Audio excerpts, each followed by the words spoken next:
Everyone, welcome back to my channel Civil Gyan Centre. ये video pre stress concrete के बारे में रहेगा। वैसे तो मैं आरसीसी का प्लेलिस्ट सर्वेइंग के बाद शुरू करने वाला था, but due to some student जिन्होंने अपनी डिमांड रखी कि सर प्री स्ट्रेस पढ़ा दीजिए, तो उसके लिए प्री स्ट्रेस का एक ये वीडियो शुरू कर रहा हूँ। आरसीसी का जब प्लेलिस्ट शुरू होगा तो उसमें इसको मैं ऐड कर दूँगा। बाकी अभी के लिए प्री स्ट्रेस टॉपिक आरसीसी का जो सर्वेइंग के साथ साथ चलता रहेगा। सर्वेइंग की वीडियो हमारी लगातार रोज़ डेली अपलोड हो रही है, उसको भी देखते रहिए आप लोग। तो देखिए, प्री स्ट्रेस कंक्रीट की ज़रूरत क्यों पड़ी।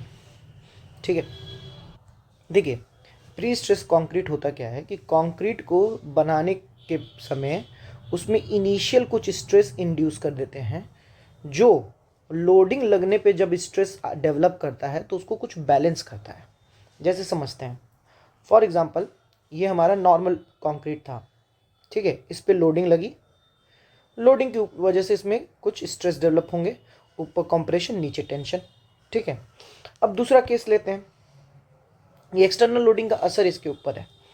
दूसरा केस लेते हैं, एक और कंक्रीट हमने बनाया जिसमें शुरुआत के समय हमने जो उसमें नीचे सरिया लगी थी उसमें स्ट्रेस डेवलप कर दिया, तो स्टील में बाहर की ओर हमने स्ट्रेस खींचा, और फिर जब हम उसको डिटैच करेंगे जो उसको खींच रहा है, तो वापस से स्टील अपने तरफ स्ट्रेस लगाएगी, तो एक यहाँ नीचे की ओर एक कंप्रेसिव स्ट्रेस आ जाएगा उस स्टील में, उस मतलब उस कंक्रीट में यहाँ पे कंप्रेसिव स्ट्रेस वो देने लगेगा पी फोर्स से। तो अब इससे होगा क्या, ये पी फोर्स इसको अपोजिट डायरेक्शन में स्ट्रेस दे रहा है। ठीक है, ये पी फोर्स की वजह से जो मूवमेंट आएगा ये इसको अपोजिट डायरेक्शन में बेंडिंग करा रहा है। ठीक है, तो इसकी वजह से ऊपर टेंशन आ रहा है, नीचे कंप्रेशन आ रहा है। तो जो नीचे वाला टेंशन था लोडिंग की वजह से, अब वो देखिए थोड़ा सा पहले से कंप्रेशन वाले रीजन में है। ठीक है, अब वो पहले से थोड़ा सा कंप्रेशन वाले रीजन में है। तो इसकी वजह से इफेक्ट ऑफ प्री ट्रेसिंग यही है कि इसकी वजह से अब जब लोडिंग लगेगा तो ये वाला कंप्रेशन में जो ऑलरेडी है पहले से, वो पहले घट के 0 तक आएगा, तब जाके कुछ उसके अंदर टेंशन आएगा। तो मतलब जो टेंशन वाला पोर्शन आ रहा है वो हमारा बैलेंस हो जाएगा एक तरह से, और हम चाहते भी यही हैं, क्योंकि कंक्रीट हमारा टेंशन में वीक होता है, टेंशन में वीक होता है। तो इसलिए हम लोग क्या कहते हैं, प्री स्ट्रेसिंग करते हैं, वो बैलेंस कर देता है, लोड की वजह से जो इफेक्ट आ रहा है उसको बैलेंस कर देता है। फिर हम लोग कंबाइन इफेक्ट देखते हैं, और कंबाइन इफेक्ट में चेक करते हैं कि कहाँ टेंशन आ रहा है, कहाँ कंप्रेशन आ रहा है। ठीक है, लोडिंग की वजह से भी और प्री स्ट्रेसिस फोर्स की वजह से भी। तो एक इस वजह से हम लोग प्री स्ट्रेसिंग करते हैं। एक बार स्टेटमेंट पढ़ लेते हैं। Pre stress concrete is one in which there have been introduced internal stresses of such magnitude and distribution that stresses resulting from given external loading is balanced to a desired loading। एक desired loading तक हम लोग उसको balance कर ले जाए। ठीक है, आगे बढ़ते हैं।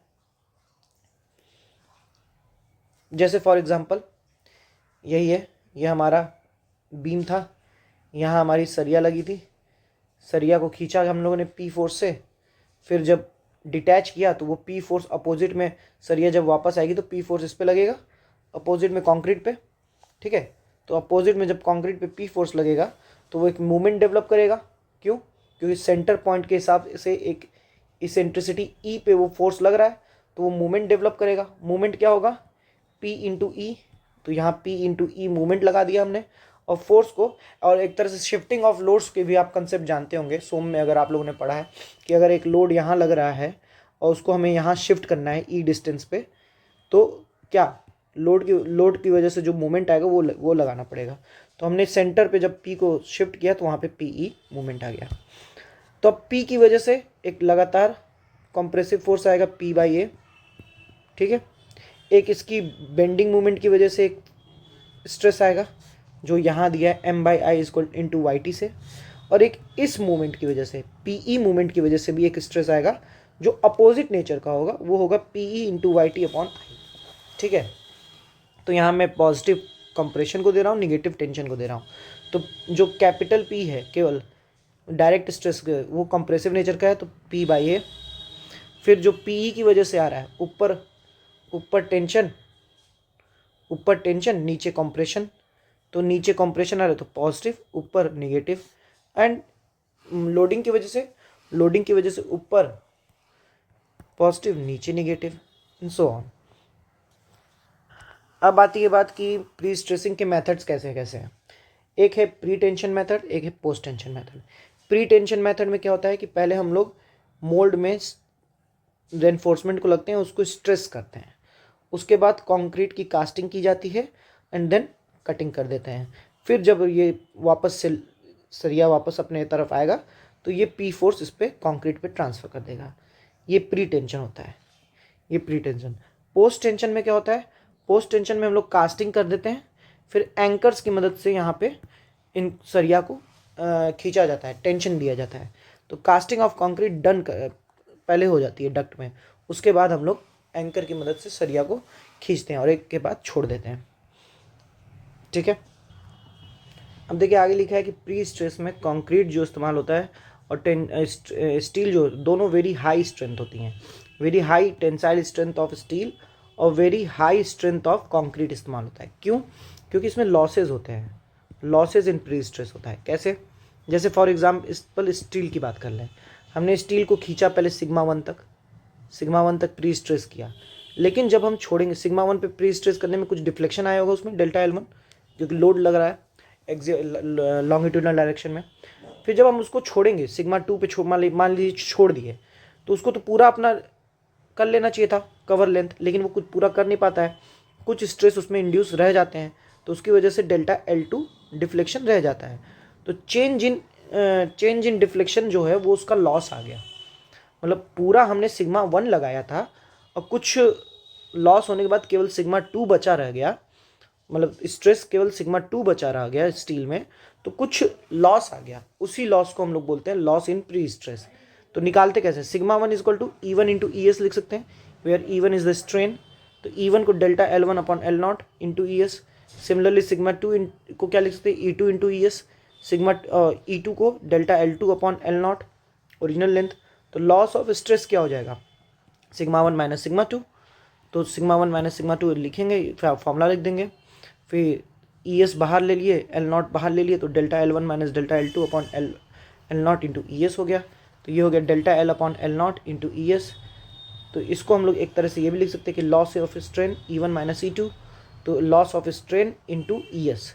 तो loss of stress equal to क्या हो जाएगा? Loss of strain into ES, ये भी लिख सकते हैं हम लोग। ठीक है, तो इस लॉस को कम से कम होने के लिए कि या कम से कम लॉस हो, हम लोग हाई स्ट्रेंथ ऑफ स्टील इस्तेमाल करते हैं। ठीक है, हाई स्ट्रेंथ ऑफ स्टील इस्तेमाल करते हैं। अब जैसे फॉर एग्जांपल यहीं देख लीजिए, stress induced in steel wire reduces due to loss of pre stress due to various reason, जिसमें से परमानेंट लॉस ऑफ स्ट्रेंथ भी है, due to different losses is around 0.008। अब जो लॉस है वो 0.008 के अराउंड है स्ट्रेन में जो लॉस हो रहा है इसके अराउंड है। तो इसको ES से मल्टीप्लाई कर दे तो लॉस इन स्ट्रेस हो जाएगा। ES की वैल्यू क्या होती है? 2 इंटू 10⁵, 2 इंटू 10⁵ से मल्टीप्लाई कर दे तो 160 न्यूटन पर mm² आ रहा है। मतलब अगर जहाँ लॉस 160 न्यूटन पर mm² है तो वहाँ स्ट्रेस तो और ज़्यादा चाहिए। इसलिए हम लोग बोलते हैं कि यहाँ पे हाई स्ट्रेंथ बार चाहिए, हमको हाई स्ट्रेंथ बार चाहिए। वही आगे लिखा है, if we use mild steel और HYSD bar there will be no significant stress remaining in the tendons. मतलब अगर हम लोग HYSD यूज़ करें या माइल्ड स्टील करें तो स्ट्रेस ज़्यादा बचेगा ही नहीं कि क्या कहते हैं टेंडन्स ले पाए।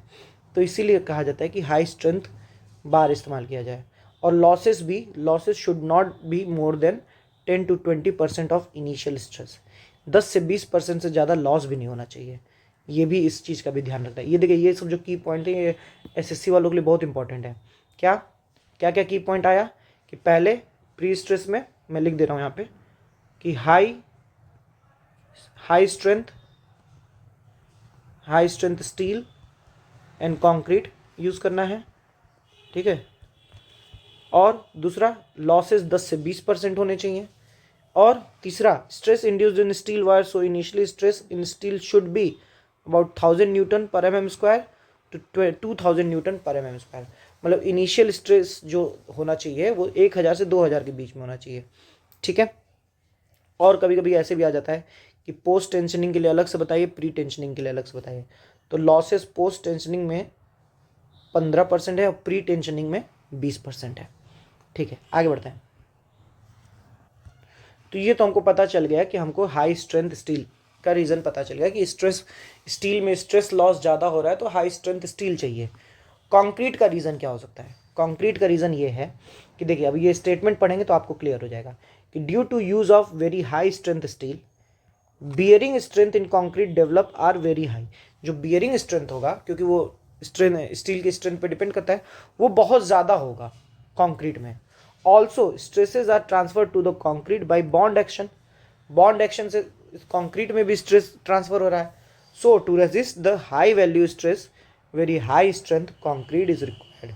इसीलिए इतने हाई वैल्यू स्ट्रेस को रेजिस्ट करने के लिए हाई स्ट्रेंथ कंक्रीट की भी ज़रूरत है। ये बात को ध्यान रखिएगा। ठीक है, आगे बढ़ते।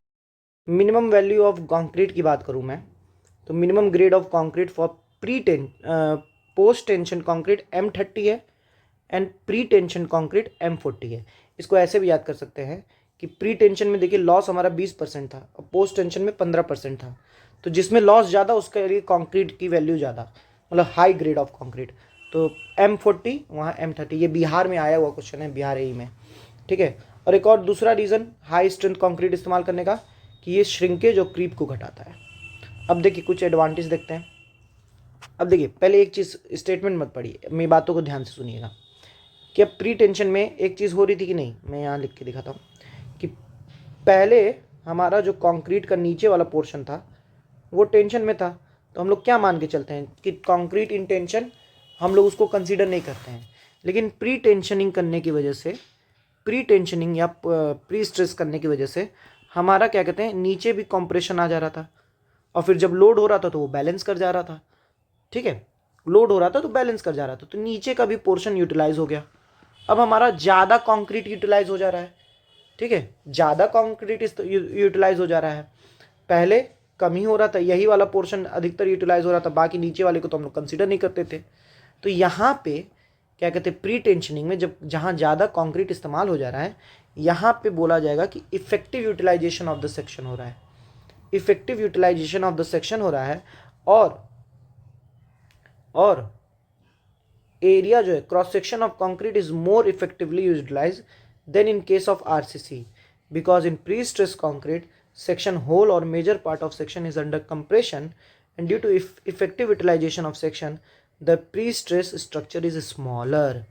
ये ध्यान में रखने वाली बात है कि प्री स्ट्रेस स्ट्रक्चर क्या है, स्मॉलर है। ठीक है, आगे बात करूँ तो एज कंपेयर टू आरसीसी, और हेंस इसकी वजह से self weight of section will be less and this can be used for longer span. जब सेल्फ वेट कम हो जाएगा तो उसको लंबे स्पैन के लिए भी इस्तेमाल किया जा सकता है। ठीक है, improve resistance to shearing force due to compressive force at the section. Shearing force के लिए रेजिस्टेंस बढ़ जाएगी। Section is stiffer than RCC in working load condition. तो ये बात है, क्या क्या बात हमको मिली कि एडवांटेज की बात करूं तो स्मॉलर सेक्शन, ठीक है, तो वेटलेस तो लॉन्गर स्पैन के लिए। ठीक है, लॉन्गर स्पैन के लिए इम्प्रूव्ड शेयरिंग रेजिस्टेंस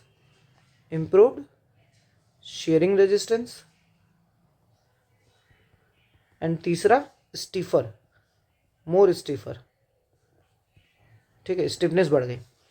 अब बात आती है कुछ अजम्पशन, क्योंकि हमको अगर कैलकुलेशन में उतरना है तो कुछ अजम्पशन मान के चलना होगा, जैसे हम लोग बेंडिंग मोमेंट इक्वेशन में मानते हैं, हर जगह मानते हैं। सबसे पहला, और ये बहुत फेमस अजम्पशन है, हर जगह रहता है, plane section before bending remains plane after bending. दूसरा, within the limit of deformation taking place Hooke's law is applicable. Hooke's law applicable मतलब stress is directly proportional to strain. तीसरा, the stress in steel does not changes along the length of reinforcement के along stress in steel change नहीं होगा। मतलब अगर यहाँ P/A है, इस वाले स्ट्रेस यहाँ पे पोजीशन में, मतलब कंक्रीट के मुंह पे, तो अंदर भी जहाँ अगर वो स्टील है तो वहाँ भी P/A ही होगा, तो स्ट्रेस चेंज नहीं होगा। ठीक है। एक कंडीशन है, stress changes takes place only for concrete component. Concrete component के लिए स्ट्रेस चेंज होगा, स्टील कंपोनेंट के लिए नहीं। Variation in stress in reinforcement due to changes in external loading is neglected. ठीक है, एक्सटर्नल लोडिंग की वजह से जो हमारा वेरिएशन आना चाहिए टेंडेंस में, टेंडेंस मतलब रेनफोर्समेंट में स्ट्रेस का, उसको हम लोग नेग्लेक्ट करके चल रहे हैं। तो ये कुछ अजम्पशंस हो गए ना, कि क्या plane section before bending remains plane after bending. ठीक है, हुक्स लॉ एप्लीकेबल है अप टू सर्टेन लिमिट। ठीक है, हुक्स लॉ एप्लीकेबल है, मतलब stress is directly proportional to strain.